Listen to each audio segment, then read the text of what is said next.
Et comme nous avons été sensibles à son interpellation, bon, il nous a portés et nous a mis installés ensemble de son Fils Jésus-Christ. Ceux qui ont écouté l'enseignement de notre vie, je vous recommande fortement pour les autres qui ne sont pas sur le groupe WhatsApp, de vous connecter, de vous faire inscrire dans le groupe pour écouter ces enseignements. C'est des perles rares. Et pour ceux qui les ont déjà reçus, je vous recommande de réécouter. Il y a tellement de choses qui sont dites. Vous pouvez écouter le message comme de manière transversale, alors qu'il y a beaucoup de détails qui sont donnés. Voilà les détails qui vous échappent. Jésus-Christ dit ceci.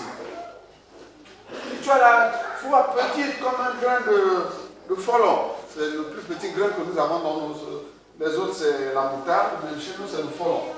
Donc, si c'est petit comme ça, vous avez jamais le grain de folon. Il est petit noir comme ça, vraiment minuscule, comme une poussière. Et cependant, si vous le mettez dans la terre, il pousse, il devient aussi grand presque une tige de manioc, ou je ne sais pas. Ça devient une grande plante sur laquelle les oiseaux peuvent se poser. Et qui est bonne à manger dans une bonne sauce. N'est-ce pas, les sœurs? Voilà.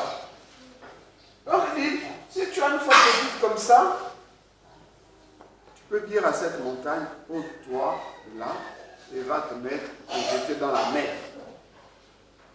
Mais quand tu as ôté la montagne pour se jeter dans la mer, qu'est-ce qui va remplacer cette montagne-là? La place que la montagne a quittée, qui va remplacer ça? Vous mettez quoi à la place? Ceux qui ont suivi l'enseignement de notre vie. Tu as ôté la montagne, tu l'as jetée dans la mer. À la place de la montagne, là, tu remplaces quoi? Parce que si tu le remplaces, là, la montagne va revenir. N'est-ce pas? Quand un démon est chassé, quand il s'en va chercher cet autre démon, il vient que la maison est revenue, il se réinstalle. Ceci est lié à cela. Si vous laissez le vide, la montagne va sortir de la mer et venir se réinstaller. Est-ce que vous comprenez ça? Il faut remplacer la montagne par quelque chose. Il faut remplacer la montagne par quelque chose. Et le Seigneur nous a encore dit dans le même enseignement la chose suivante. C'est juste les détails que je vous donne. Pour que vous ayez une écoute beaucoup plus intelligente. Il a dit ceci. Il y avait ce paralytique qui était à côté de la piscine. Et Jésus dit, tu veux être guéri, mais comment je vais te guérir? Parce que la piscine là, de temps en temps, il y a l'eau qui bougeait. Et dans la croyance des Juifs de cette époque, c'est un ange qui descendait pour sauver quelqu'un. Et pour que la personne soit sauvée, il faut qu'il se jette à l'eau. La première qui se jette à l'eau est sauvée. Et Jésus-Christ vient, qui est la vraie piscine, dans laquelle on doit se jeter nous tous. Mais il n'y a pas que le premier qui sera guéri, mais tout le monde qui se jette dans cette piscine-là est sauvé. Jésus-Christ lui-même vient, lui le vrai envoyé. Il dit, est-ce que tu veux être guéri? Il dit, mais comment je vais être guéri? Je ne peux pas jeter. Parce que lui, il voyait la guérison dans l'eau. N'est-ce pas? Mais Jésus-Christ va lui dire, la guérison, c'est chez moi. Et cet homme-là, maintenant, le regarde. Il ne regarde plus l'eau, il regarde qui? Jésus-Christ. Jésus-Christ le guérit. Quand Pierre et Jean vont au temple, après avoir été remplis du Saint-Esprit, ils voient aussi un paralytique qui fait la mendicité. Et Pierre va dire, nous n'avons rien à te donner, nous n'avons pas de l'or, nous n'avons pas de l'argent. Mais Pierre le regarde fixement dans les yeux. Pourquoi il le regardait dans les yeux? C'est pour que le paralytique n'ait plus les yeux sur sa paralysie, sur sa pauvreté, mais sur celui qui lui apporte du bonheur ou un soulagement. Mais Pierre va rajouter qu'au nom de Jésus-Christ, que cet homme-là ignorait réellement, puisqu'il ne s'était pas attaché à Jésus, au nom de Jésus-Christ, lève-toi et marche. Qu'est-ce que cet homme, donc, il lui tend la main et il se lève promptement. Il oublie qu'il est paralysé. N'est-ce pas? Sa montagne s'appelait comment? Cet homme-là. Quelle était sa montagne? La paralysie. Et il a remplacé ça par quoi? Par l'espérance, la foi qui est en Jésus-Christ. Voilà l'élément clé que vous n'avez certainement pas perçu. Et le Seigneur a rajouté que cet homme-là que Jésus-Christ a guéri, avant qu'il ne soit guéri, il était maintenant sur l'attention, il était maintenant sur Jésus-Christ. C'est Jésus-Christ, la nouvelle montagne, la montagne de bonheur, de guérison. Il a rajouté, quand vous avez un souci et que vous priez, Seigneur, je suis dans tel malheur, Seigneur, je suis dans tel malheur, le malheur est toujours une montagne devant toi, le Seigneur ne va pas l'enlever. C'est comme le paralytique, quand Pierre a dit, lève-toi et marche, ah non, mais je ne peux pas marcher, je suis paralysé. Ses yeux sont sur la paralysie, n'est-ce pas? C'est l'erreur que vous commettez. Vous vous présentez à Dieu avec votre souci. Eh bien, le souci va rester, puisqu'il vous accompagne. Pourquoi amenez-vous le souci chez Dieu? Pourquoi amenez-vous le souci chez Dieu? Pour que la montagne soit jetée dans la mer. Il faut simplement la remplacer par Jésus-Christ. Ton attention est sur Jésus-Christ et non pas sur la douleur ou la maladie ou le souci que tu as. Si ton cœur est toujours dans le souci, les prières là c'est zéro. Ça ne marchera pas. C'est zéro. Ça ne marche pas comme ça. C'est un faux enseignement. Nous tous on a reçu cela, on est passé par là. Mais simplement nous passons spirituellement. Tu as des problèmes, il faut prier. Vous n'avez jamais entendu ça? Tu as des problèmes, il faut prier. Tu as des soucis, il faut prier. Tu cherches le travail, il faut tout. Les gens font de nous des prieurs. Ça, c'est Satan qui a mis ça dans le corps des hommes. Des prieurs. On récite des millions et des milliards de prières, efficacité nulle. On ne voit pas le résultat. Sortez de ce milieu-là. Arrêtez de prier comme ça. Arrêtez même de gaspiller votre temps à prier, parce que ça ne sert à rien, c'est pas comme ça que ça marche. Le Seigneur, dans sa compassion, nous a révélé que quand tu pries, tu ne pries pas dans le désespoir, en présentant ton désespoir à Dieu, mais tu pries en présentant ton espérance en Jésus-Christ, qui est la solution. C'est comme ça que tu vas cueillir la guérison toi-même. Que tu vas régler ton problème toi-même. En fait, Jésus-Christ va le régler pour toi. Mais tu n'iras plus chez le pasteur, bon, impose-moi les mains, ah, je vais aller chez le prophète là-bas, il va me dire pourquoi ça ne va pas, mais ça ne va pas parce qu'il y a le péché dans ta vie. C'est tout. Il n'y aurait pas de malheur dans ta vie s'il n'y a pas le péché. Et le prophète va dire, mais c'est ton père, hein? Mais c'est ton oncle qui est là-bas, celui qui a les grosses bagues là, c'est lui. Mais ce n'est jamais quelqu'un qui est aux États-Unis que tu n'as jamais vu et qui est celui qui te mobile. Non, c'est toujours quelqu'un. Le diable, c'est comme ça. Il cherche toujours à diviser. Il ne va pas te diviser avec quelqu'un que tu ne connais pas. Il va te diviser avec quelqu'un que tu connais. Parce que s'il te divise avec quelqu'un que tu ne connais pas, ça ne va pas marcher. Ton corps ne va pas accueillir ça. Donc le péché ne va pas s'attacher à toi. Donc pour résumer, quand vous écouterez ce message, le Seigneur, par son esprit, vous guidera. Quand vous voulez jeter la montagne à la mer, remplacez-la simplement par Jésus-Christ. Point. La montagne ira toujours dans la mer. Toujours. Mais à la place, il faut Jésus-Christ. S'il n'y a pas Jésus-Christ, la montagne revient, si ce n'est qu'elle ne va même pas bouger de sa place. C'est tout. C'est pourquoi beaucoup de vos prières sont vaines, ne servent à rien. Ne produisent pas de fruits. Au point même que vous rendez Dieu menteur, puisque vous avez prié, il n'a pas donné. Et le Seigneur nous a encore dit ceci, que quand vous priez là, Dieu est toujours là. Il est toujours là. Il n'est jamais absent. Il est toujours là et il écoute toujours ce que vous dites. Toujours. Que vous priez à haute voix, que vous priez dans le cœur, il est toujours là. Mais modifiez déjà cette chose-là qui consiste, quand vous présentez vos préoccupations à Dieu, comme il est écrit dans Philippiens 4, versets 6 à 8, dans toute chose, présentez vos préoccupations à Dieu par des prières, des supplications, avec des actions de grâce.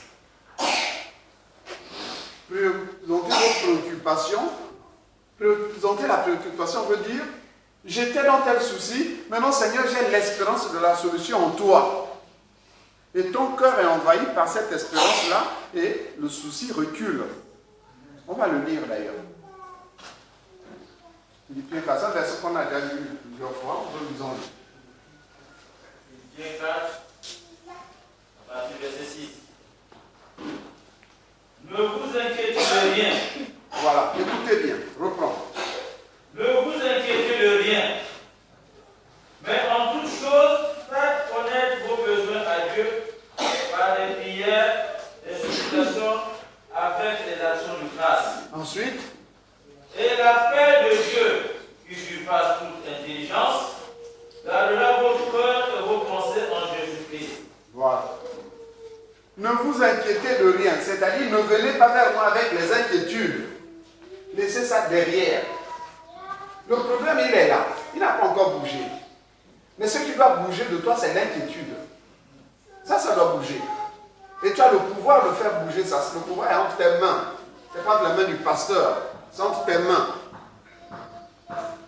Enlève l'inquiétude et remplace l'inquiétude là par l'espérance, la confiance en Dieu qu'on appelle la foi. Amen. Et avec cette foi-là, prie maintenant. Supplie s'il le faut. Et rend des actions de grâce. Le Seigneur disait par la bouche de son serviteur, promets même quand il commence à louer le Seigneur, parce que la solution est en train d'arriver.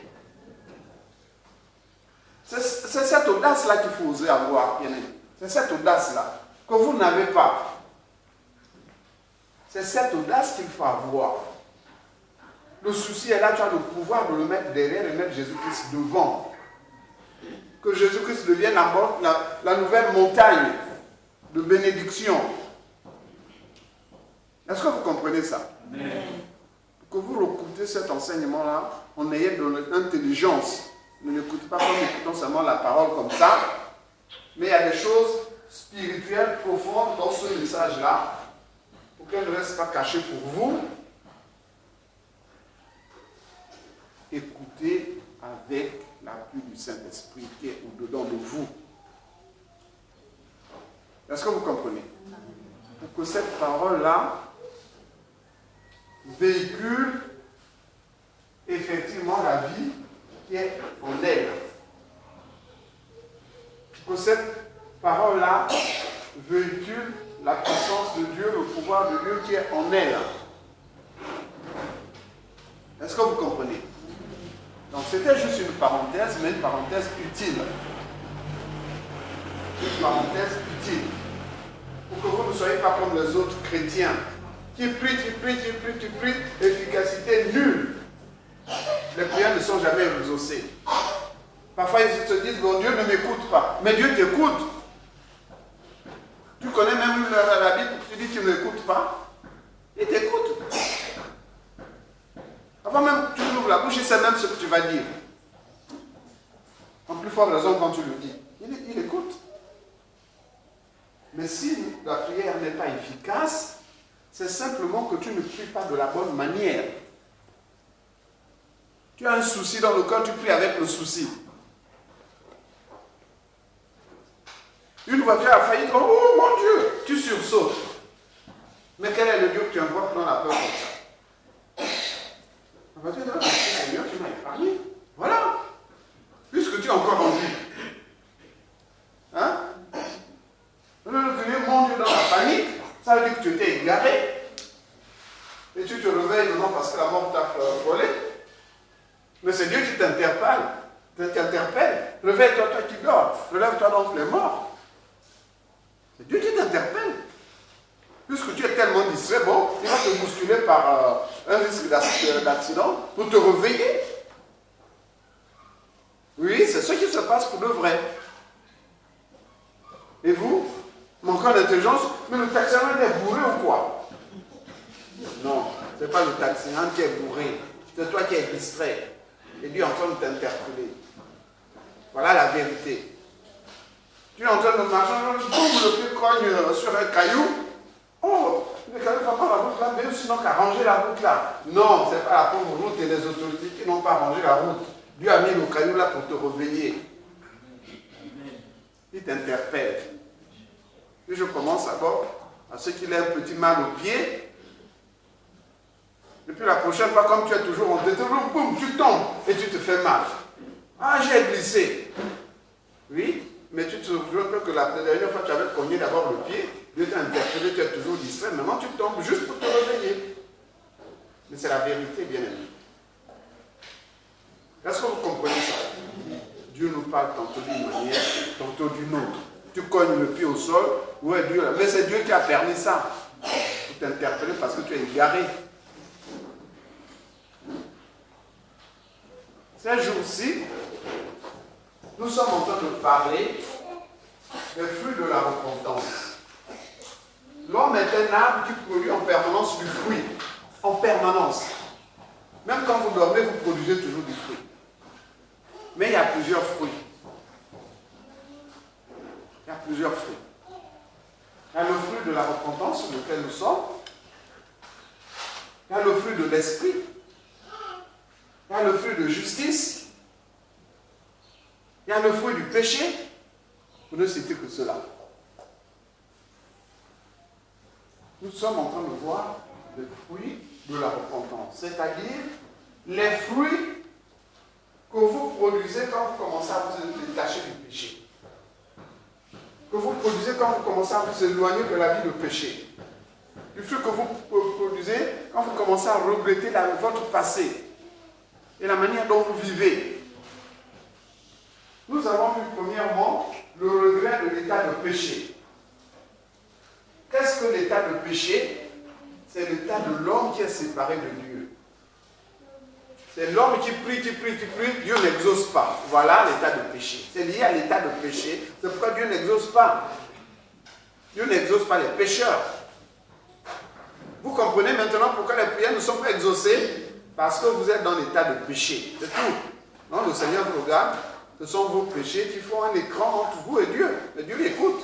Il voit à travers l'écran là, mais vos prières n'ont pas d'efficacité parce que quand Dieu vous tombe des bénédictions, ça n'arrive pas chez vous, c'est bloqué par le péché. Tout simplement. Donc l'état de péché. Il faut que vous soyez conscient de ça. C'est à cause de cet état de péché, tu marches, tu cognes un pied contre le caillou. Dieu t'interpelle, dit mais sors de l'état de péché, mais toi tu ne fais aucun lien entre le pied qui a cogné sur le caillou et puis ton état de relation avec Dieu. Tu ne fais aucun lien. Pour toi, c'est un incident qui est passé comme ça. Mais ce n'est pas un incident. Ce n'est pas venu par hasard. Il n'y a pas de hasard dans la vie. Ça n'existe pas. Qui dira qu'une chose arrive si Dieu m'a ordonné? C'est de lui que viennent les biens et les maux. Il dit même les petits oiseaux que vous voyez à l'autre, tu ne sais plus où tombent sans que Dieu ait ordonné. En plus forte raison, toi, un homme tout entier. Donc, la haine du péché. Tu as reconnu les tentations du diable. Tu as reconnu les mauvais comportements. Tu commences à rejeter ça de ta vie. Quelqu'un est en train de venir et vous commencez à rentrer dans le Congo, ça, à critiquer les autres. Rejette ça. Rejette ça. Je vous ai toujours fait ce témoignage où un homme, un matin, il était à peine 8h, 8h30, je le trouve déjà dans le bureau et il commence à me pousser à critiquer le chef de l'entreprise. Je dis non, il a fait ça pour telle raison, je commence à le défendre. Et comme il s'entêtait, je dis bon, ça c'est un démon de critique de Kokosa qui est en train de me tenter, je vais te faire souffrir aujourd'hui. J'ai commencé à menacer ce démon-là dans mon cœur tout en parlant à cet homme-là. Et cet homme-là a commencé à transpirer, à s'étouffer. Je me suis arrêté, je me suis dit, oh, si c'est cool là, comment les gens vont, je vais chasser le démon, comment? Donc je me suis calmé. Mais je ne me souviens pas 30 secondes, il a repris le bouteille, avec plus de violence, me poussant à critiquer toutes sortes de personnes dans l'entreprise. Il a dit, bon, puisque tu insistes, moi je vais insister, j'ai encore exercé l'autorité de Christ dans mon corps, pendant que je lui parlais. Ses yeux ont rougi, il a transpiré, la voix s'est coupée et il s'est écroulé sur le banc, sur le bureau. Il dit, bon, ça commence à prendre une autre tenue, il vaut mieux que je me calme. Il a dit, Seigneur, prends toutes choses en main. Il s'est relevé, il a pris son sac, il a dit, bon, je rentre à la maison, il est à peine 8h45. L'entreprise en question se trouve à Ovendo, au port. La personne a pris ces choses et est parti. En fait, le démon est parti avec son esclave. À cause du Congo, ça. Vous comprenez? J'ai exercé l'autorité de Christ. J'ai refusé de participer à son péché. C'est la haine du péché qui m'a poussé à refuser de rentrer dans son jeu. C'est la haine du péché. Est-ce que vous comprenez? La troisième étape, c'est le troisième fruit. Ce n'est pas des étapes, ce sont des fruits. L'âme qui se repent, qui s'attache à Christ, doit regretter sa vie, la vie qu'il a menée, et ce qu'il fait aujourd'hui, pouvoir dénicher ce qui est du diable et le rejeter et le vomir. L'âme qui s'est attachée à Christ a au-dedans de lui un fruit qui s'appelle la haine du péché. Refuser de participer au péché. L'âme qui s'est attachée à Jésus